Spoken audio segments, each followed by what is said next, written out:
Toastmaster, fellow Toastmaster, and our honored guest. Today I'm going to continue on with my series of basic tips on crafting your speech. Last time I gave you a tip for when is the best time to write the introduction of your speech. Can someone remember that? When is the best time to write the introduction of your speech? At the end. Yes, very good. At the end of your speech. Make sure that you have your speech fully in mind, what you're going to say. Make sure you have a solid conclusion, and then when you write your introduction, you know exactly what to introduce.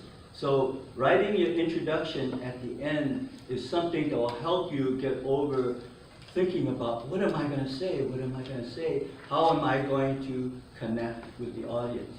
So that was the first tip. And so I was going to follow up on that and give you some other tips on how you can write an introduction that is very compelling. Something that will grab the audience attention in the first 10 seconds to 20 seconds of your speech.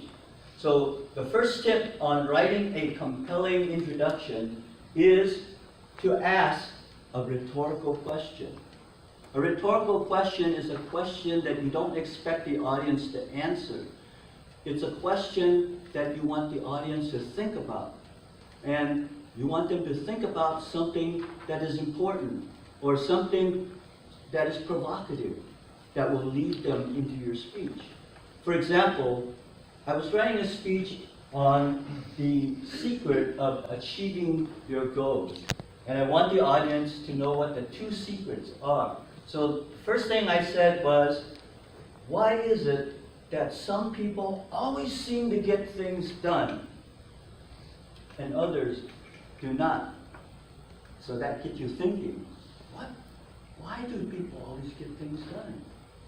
And then I followed up with, is it because they were born with some special talent, or they were highly intellectual? And I made a comment and I said, well, some were and some were not. Then I made another rhetorical question that will lead you into the thesis statement.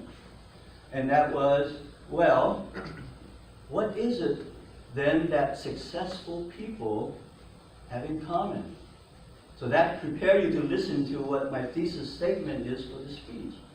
And you're listening and say, the successful people have two common characteristics. That is commitment and persistence. So now you know that I'm going to talk about commitment and persistence. And then I will follow up by providing you, and this also provides you with the roadmap, by the way, of where I'm going with my speech. So what I do is I talk about commitment, and then give you examples of people who are successful and made a commitment for specific goals.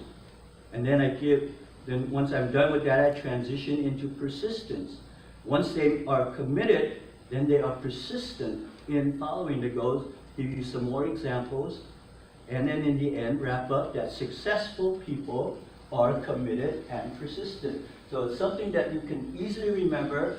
Gives me a lot of opportunity to provide you with successful people's example, testimony, and you will be able to use this the next time you want to get something done. Be committed and be persistent.